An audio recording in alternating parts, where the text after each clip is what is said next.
Damos vuelta de página aquí en La Inquietud por CNN Radio Rosario. Del otro lado de la línea, abogado, doctor en Historia Económica, profesor universitario, ha sido juez, es director del Centro Bruno León y en la Universidad Francisco Marroquín en la UFM en Guatemala, autor de múltiples libros, el año pasado con muchísimo éxito porque lo citaba, lo referenciaba el presidente Javier Milei, la inflación como delito. Ha publicado recientemente también Free City, orden cooperativo y competencia de fuentes jurídicas. Siempre está escribiendo. Es el doctor Ricardo Manuel Rojas. Ricardo, ¿cómo estás? Garra Tedor te saluda. Hola, ¿qué tal, Garrett? Un gusto hablar con vos. Un placer tenerte, Ricardo. Arranquemos, si te parece, por tu libro más reciente, porque me parece que es valioso el aporte y la discusión. ¿Qué es esto de las Free Cities? Mirá, el término Free City es un término que tiene bastante historia, ¿no? Vos sabés que luego de la Edad Media, eh, la libertad se empezó a conquistar en las ciudades, ¿no? Las ciudades que estuvieron cerradas durante mucho tiempo porque no había posibilidad de comerciar, desarrollaron instituciones propias, empezaron a tener gobiernos propios que no eran de fuerza, sino consensuados. Y el concepto ha quedado a lo largo de la historia, y yo lo retomo en el siglo XXI con una visión, si vos querés, un poco diferente, que es la idea siguiente, o sea, la posibilidad de, en cierto territorio acotado, que está sometido a la soberanía de algún país, poder negociar la organización de comunidades, donde la soberanía del país quede suspendida en buena parte de su ejercicio y donde estas comunidades puedan organizarse de acuerdo con reglas propias. Y esto, en realidad, vos me podrías decir, bueno, eso sería como crear un country, crear una zona especial económica o alguna forma parecida, lo que los chinos han hecho con sus ciudades modelo.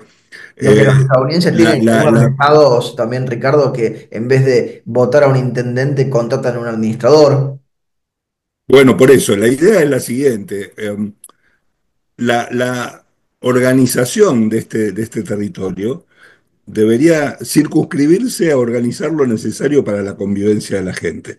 Como vos decís, un administrador que se encargue de que las calles estén transitables, que la gente no se pelee, que se cumplan, digamos, las funciones básicas para poder coexistir. Todo lo demás, tanto los contratos como los reclamos por daños o lo que fuere, es resuelto por la propia gente de acuerdo con los mecanismos que la propia gente determine.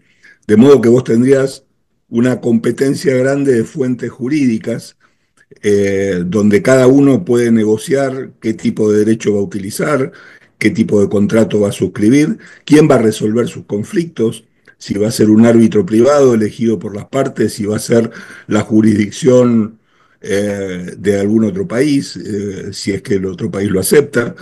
En definitiva, distinguir, la administración se encarga de que las personas puedan coexistir pacíficamente, pero cada persona se encarga de resolver sus propios asuntos a través de acuerdos voluntarios y contractuales. Un estado ideal, ¿no? Además, Ahí en la imagen también, porque es lo que debería hacer el Estado en muchas cosas y no hace, dejarnos que nos arreglemos con la nuestra y por lo nuestro y encargarse de las cosas básicas y mínimas. exacto, vos sabés que uno de los capítulos que después dio lugar a un paper que ganó un premio en México ahora, y ahora que estoy publicando en Unión Editorial, que el capítulo se llama La necesaria separación del derecho y el Estado.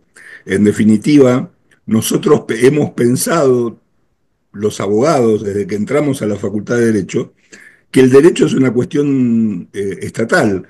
Al derecho lo hace el Estado. Las normas, ya sea las leyes, ya sea la jurisprudencia de los jueces, en definitiva, requieren desde arriba para abajo un orden jurídico impuesto de alguna manera. Después discutimos cómo se hace ese orden jurídico, pero coincidimos en que alguien desde arriba lo tiene que hacer. Y el punto es que básicamente el derecho ha nacido a lo largo de la historia de abajo para arriba. Es decir, fue la gente contratando libremente, reclamando por los daños, y árbitros, jueces, pretores, que resolvieron esas discusiones y fueron elaborando principios jurídicos hacia arriba. Entonces, cuando uno considera que el Estado es el que hace el derecho, en realidad el Estado no hace el derecho, y yo discuto eso bastante, eh, y la administración solo debería dedicarse a permitir que las personas puedan actuar libremente. Todo lo demás es resorte de cada persona. Me quedaba pensando en eso de quién hace el derecho, Ricardo, y sé que estás, lo has comentado públicamente, preparando también algunos textos sobre una figura que para los que se dedican al mundo del derecho es fundamental, para quienes no también, aunque no lo sepan quizá, que es la de Hans Kelsen. ¿Cómo viene esa investigación que estás llevando adelante de un personaje que el que estudió derecho lo estudió casi desde el primer día, pero que a lo mejor después se olvidó del lugar que ocupaba Kelsen? Exacto. A ver, Kelsen no puede dudarse que ha sido la figura jurídica de la filosofía del derecho más importante del siglo XX. O sea, y es prácticamente inevitable hablar de Kelsen, aunque uno lo deteste. Para bien o para mal, siempre se habla de Kelsen. Y Kelsen ha sido muy criticado por gente que no lo ha leído bien. Y tiene, yo creo, críticas muy profundas que se le pueden hacer y que no se le han hecho del todo. Así que lo que estoy dedicando en estos tiempos es a leer casi todo lo que Kelsen ha escrito, que fue muchísimo, para poder desengranar el pensamiento de Kelsen, no compararlo, ¿viste? Después vienen, porque el positivismo tuvo muchísimos exponentes de distintos tipos, la disputa entre Kelsen y Hart es riquísima, se podría escribir mucho sobre eso, pero yo me quiero concentrar en Kelsen y el pensamiento de Kelsen, eh, para ver qué tipo de críticas razonables se le pueden hacer. Porque las críticas en general han venido del naturalismo, ¿verdad? O sea, hay Lo ciertos contrario. valores fundamentales, claro, valores superiores que están por encima de la norma y que por lo tanto no puede haber un positivismo puro que desconozca esas barreras morales. Pero yo creo que el naturalismo tiene también muchísimas falencias y que no ha sido la respuesta correcta al tema de Kelsen, ¿no? Y por eso yo estoy ensayando otro. Creo que el problema de Kelsen, al igual que también de los naturalistas y de muchas escuelas jurídicas, es que parten de la base de que el orden jurídico es algo que hay que construir de arriba para abajo. Entonces, obviamente, en Kelsen más que en nadie hay una pirámide jurídica, arriba está la norma fundamental y desde ahí desgranas todo. Cuando el mundo, el derecho se elaboró, como decíamos hace un rato, de abajo para arriba, desde personas actuando libremente, contratando, produciendo daños, reclamando que le resarzan los daños, con árbitros que resolvían las disputas, con normas jurídicas que iban surgiendo de esos pretores, de esos jueces, Sí. iban elaborando principios abstractos hacia arriba. Entonces yo creo que la crítica que yo le voy a hacer a Kelsen va a venir un poco por ese lado. Me, me ponía a pensar con lo que decías recién, porque lo vengo sintiendo a lo largo de todo este primer año de Milei, ¿no? Presidente, con la discusión que el liberalismo me parece se ha tenido que dar a puertas hacia adentro respecto a la carencia, creo yo, vos podrás corregirme, sobre una teoría del poder, ¿no? El liberalismo se encargó de estudiar muchísimo el poder ejercido por los otros, pero no el poder ejercido por el propio liberalismo. ¿Con las escuelas del derecho sucede algo similar o no? ¿El liberalismo adscribe alguna corriente filosófico-jurídica en específico o le falta darse una discusión más profunda de cuál es el vínculo que tiene con el derecho? Porque si vos me preguntás a mí me costaría decirte cuál es la escuela que a mí más me atrae. Siempre me ha interesado el realismo jurídico porque me parece que nos acerca bastante a la imagen que siento uno ve del derecho en funcionamiento, pero el liberalismo tiene que discutir más con el derecho, ¿no? Tiene que debatir más con el derecho. Por supuesto, yo creo que eso es fundamental. Yo eso lo intenté con un libro hace años, que se llama Los Fundamentos Praxeológicos del Derecho. Eh, Creo que muchas veces los liberales justamente identifican un derecho supuestamente liberal con el justnaturalismo.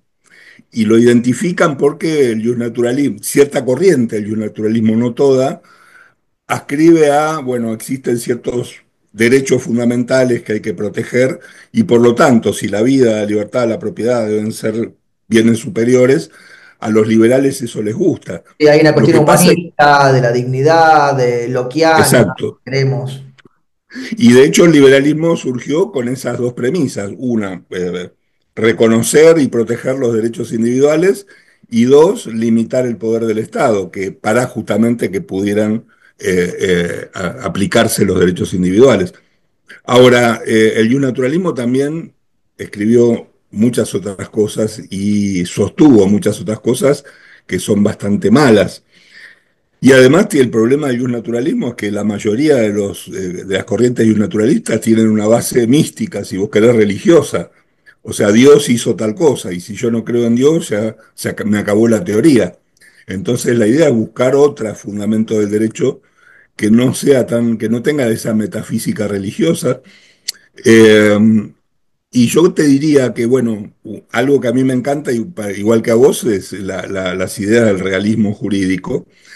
Eh, yo estoy trabajando en una especie de ensalada a lo Gabriel Zanotti de una cantidad de corrientes jurídicas que podrían confluir en una teoría del derecho más liberal, donde el realismo jurídico está, donde la fenomenología está. Hay autores, Reinhardt, por ejemplo, que era un Sí. discípulo de Husserl, escribió un libro que se llamaba una teoría a priori del derecho civil, y donde el a priorismo misiano de alguna manera estaba. Reinhardt había estudiado junto con Mises y con Kelsen, curiosamente, ¿no? Todos andaban por el mismo lugar. Eh, Bruno Leoni, obviamente, que para mí lo redescubro día a día en muchas cosas brillantes, y tratar de elaborar una teoría del derecho desde el individualismo metodológico, desde la idea de que son los hombres los que actúan. Leoni decía, el derecho no lo hacen ni los legisladores ni los jueces, el derecho lo hace la gente, y explicaba por qué lo hace la gente. Creo que por ese lado hay mucho que elaborar desde el liberalismo.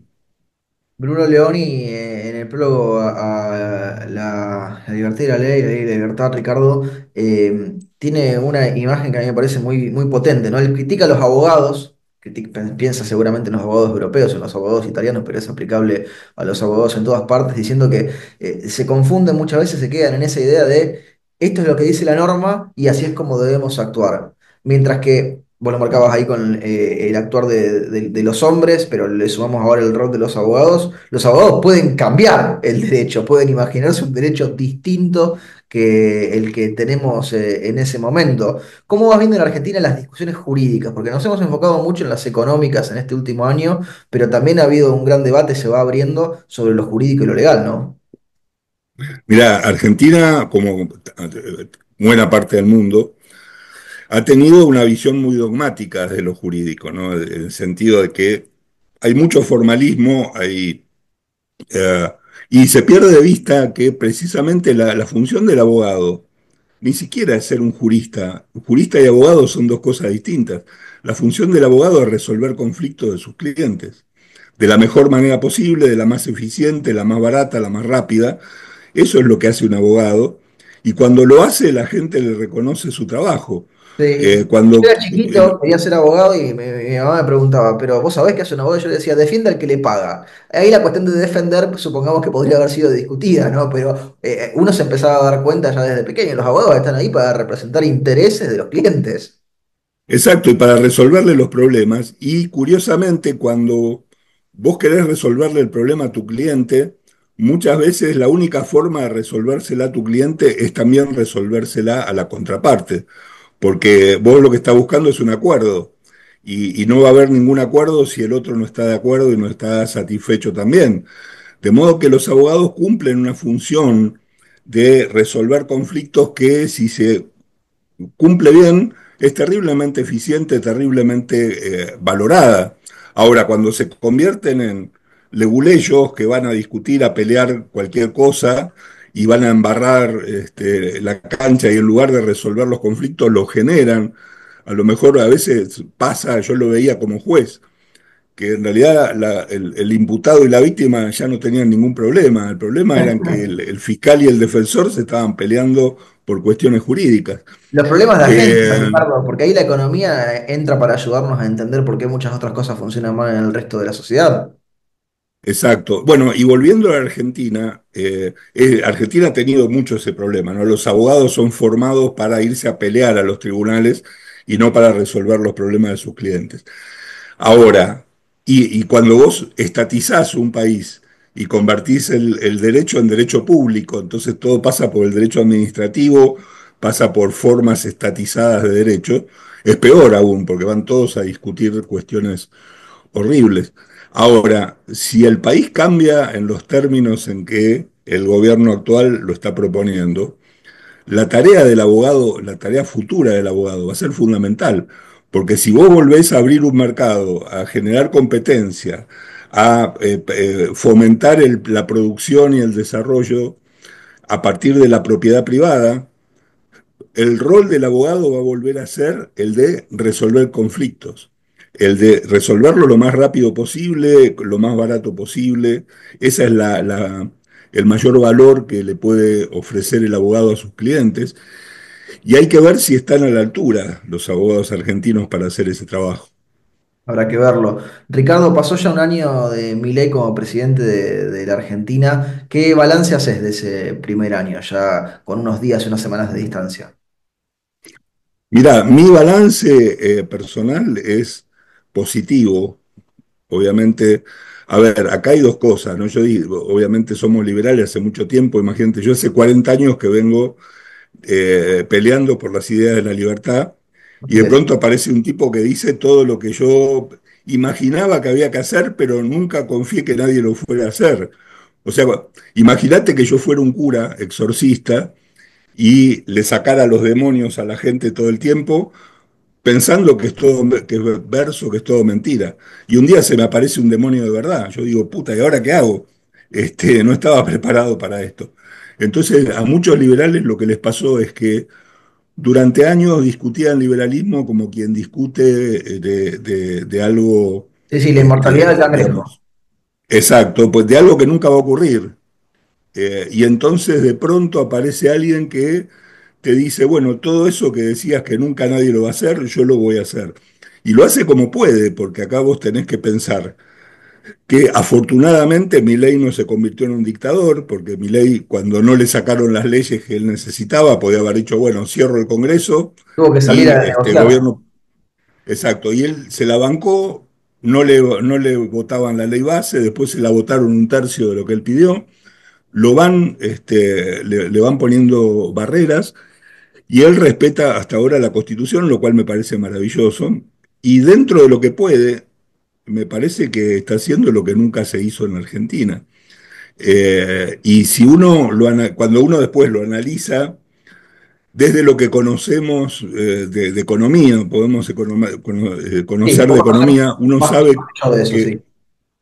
uno sabe que la solución al problema iba a requerir primero un gran esfuerzo y muchos digamos, problemas que los estamos de algún modo superando. Hay mucha gente con mala leche que te analiza el día a día, ¿no? Entonces te dice, aumentó la cantidad de pobres o bajó el... Ver Y la en realidad película esto, y dejar que avance. exacto, hay que permitir que esto avance. Mira, yo el otro día ponía un ejemplo. Muchos de los que defienden el primer gobierno de Menem y las transformaciones que se hicieron entonces, y que ahora critican a Milei, no se acuerdan que Menem, desde que asumió hasta que salió la ley de convertibilidad, pasó prácticamente un año y medio con hiperinflación. Sí, se comió Y la gente, Hiper 1 e Hiper 2, porque el primer intento de resolverlo, te me lo ha explicado el doctor Walter Castro, fracasó. exacto, y entre digamos, julio del 89 y creo que marzo del 91, cuando sale la convertibilidad, Todo ese tiempo fue hiperinflación, problemas, problemas. Era otro país también, ¿no? Hoy en el mundo de las redes sociales te bombardean permanentemente con información de todo tipo. En aquella época vos leías el diario a la mañana y mirabas el noticiero a la noche y esa era toda la cuota de información que necesitabas. Y la gente se bancó un año y medio de hiperinflación con Menem hasta que empezó a funcionar bien. Entonces yo creo que a mí hay algo que me parece que no lo entiendo todavía cómo lo logró, porque estabas asumiendo un gobierno al borde de la hiperinflación, al borde del default, con un montón de un campo minado de bonos y cosas raras que te iban a explotar, con una moneda que ya no valía para nada, sin la posibilidad de pronto de dolarizar, que hubiese sido una salida inicial posible, y de pronto el tipo mantuvo la moneda, no cambió el signo monetario, no generó un plan Bonex, no fue a la hiperinflación, porque el plan Bonex y la hiperinflación son las maneras que te permiten licuar el sistema y volver a reconstruirlo, pero ahí sí que lo paga la gente muy, muy duramente. Sin hacer nada de eso, en 6, 8 meses empezó a normalizar la moneda, el sistema monetario. Y la verdad que eso a mí me sorprende muchísimo. Creo que eso solo ya tiene un valor enorme. Ricardo, hay algo que el gobierno ha dejado entrever que probablemente se discuta nuevamente, no obstante que ya hubo algunas modificaciones en 2024. Argentina todavía requiere una mayor reforma laboral que la que se pudo obtener el año pasado, ¿no? Y no, sí, el tema que siempre, el tema de la reforma laboral ha tenido muchísima resistencia por los sindicatos, ¿no? Y por los propios legisladores, por los políticos. Y yo creo que obviamente si el camino que se trazó avanza por ese lado, obviamente en algún momento va a haber que hacer fuertes modificaciones porque el costo laboral es altísimo en Argentina. Sí. Y, Avanzó hasta donde pudo Milei el año pasado, porque hubo algunos retornos exacto. en temas laborales. Lo que pasa es que la Argentina todavía estaba muy atrasada con eso. Que vos imaginate, ley bases original tenía todo un capítulo de reforma laboral, que eso fue lo primero que le quitaron. Le dijeron, no, esto no lo vamos a discutir. Y pudo poner algunas partes de eso, pero no todo lo que tenía pensado. Eh, bueno, yo creo que la reforma laboral, el momento de la reforma laboral va a estar dado cuando el país empiece a despegar económicamente. Esto es, cuando haya mayor demanda de mano de obra, cuando haya menos desocupación, cuando por una cuestión de mercado los salarios empiecen a crecer.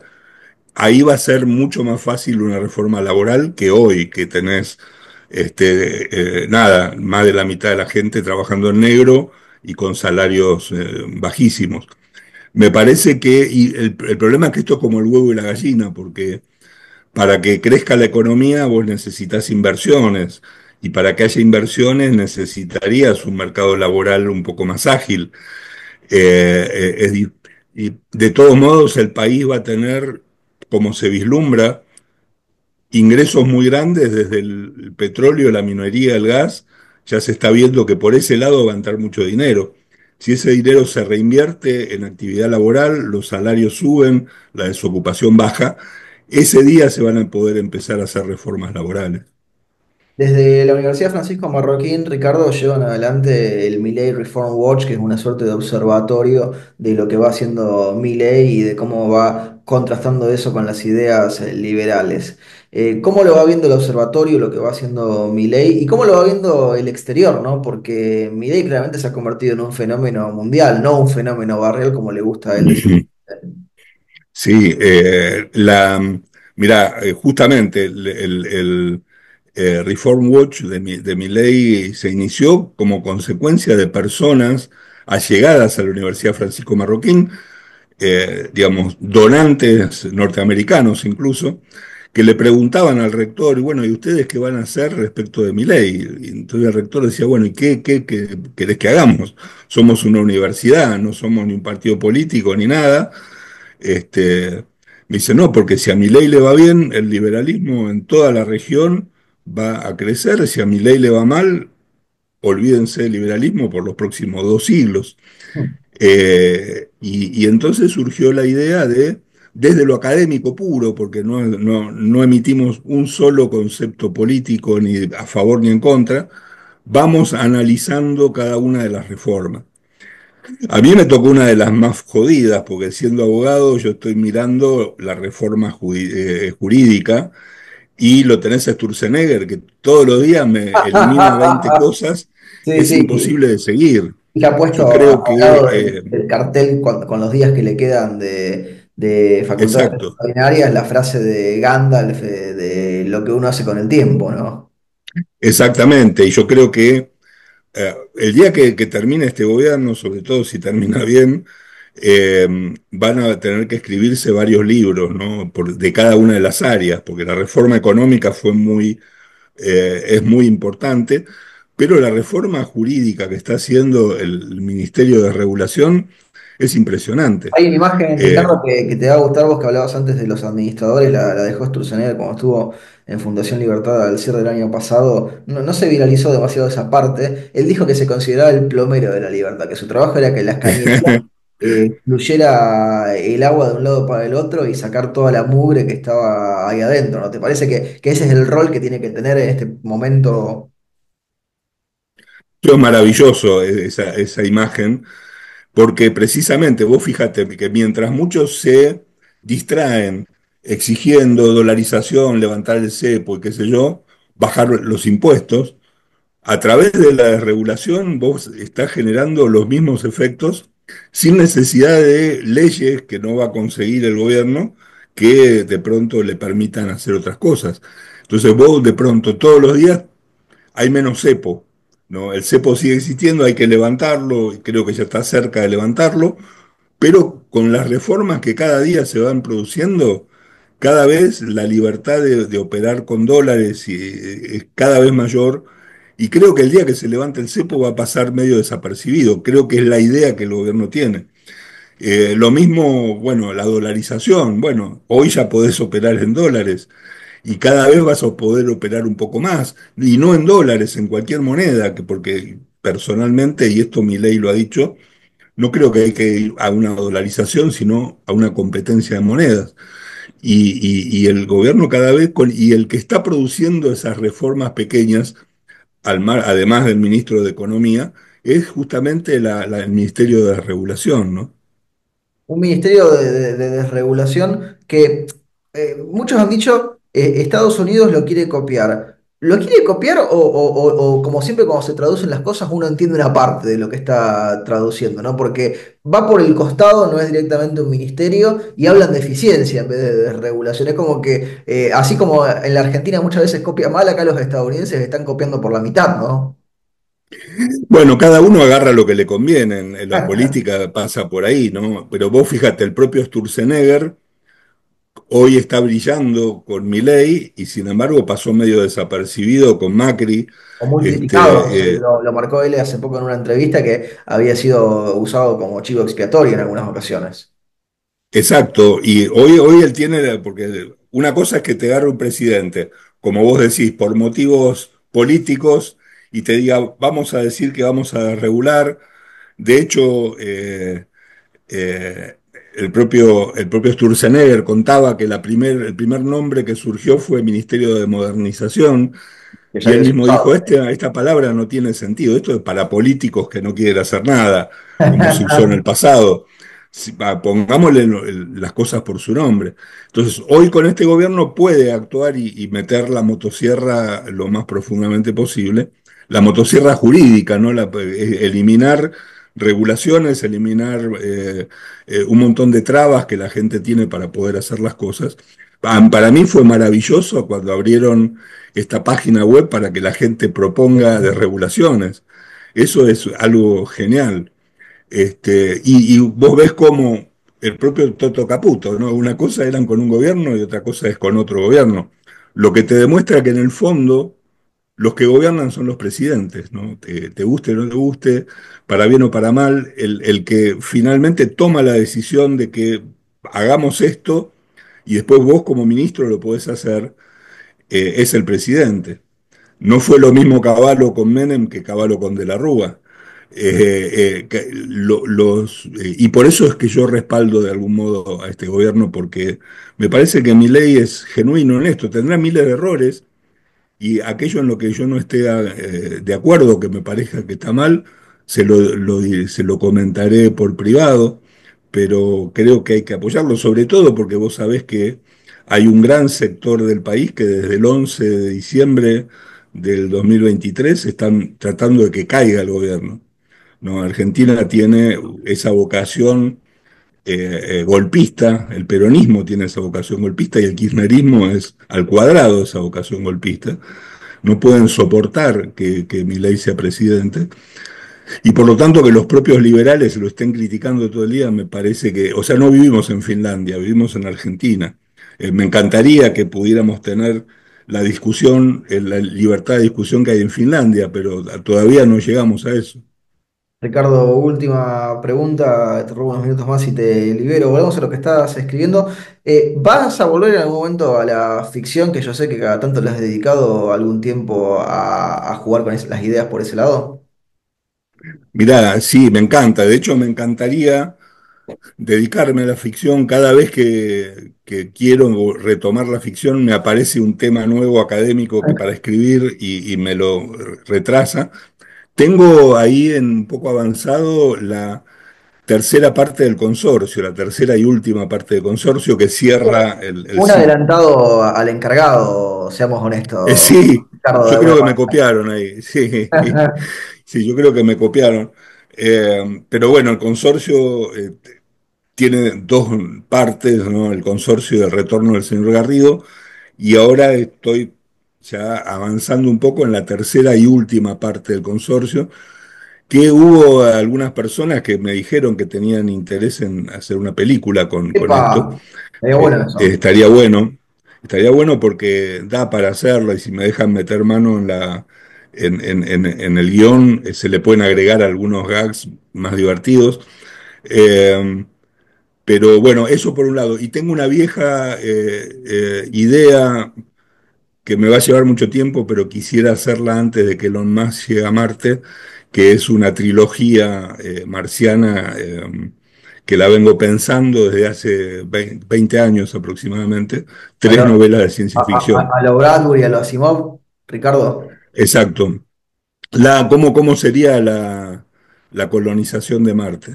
En tres novelas. ¿Te imaginas el derecho en Marte, Ricardo, si exportamos las peores ideas que tenemos jurídicas y las llevamos al Y espacio sí, exterior, ¿no? que empiece un sistema jurídico sin contaminación. También, ¿no? También. Ricardo, te agradezco mucho el tiempo que te has tomado para charlar conmigo y con mi audiencia y te mando un fuerte, fuerte abrazo. Igualmente, un gusto siempre hablar con vos y espero que nos veamos pronto en Así será, persona. ojalá que así sea. Lo teníamos a Ricardo Rojas aquí en La Inquietud por CNN Radio Rosario.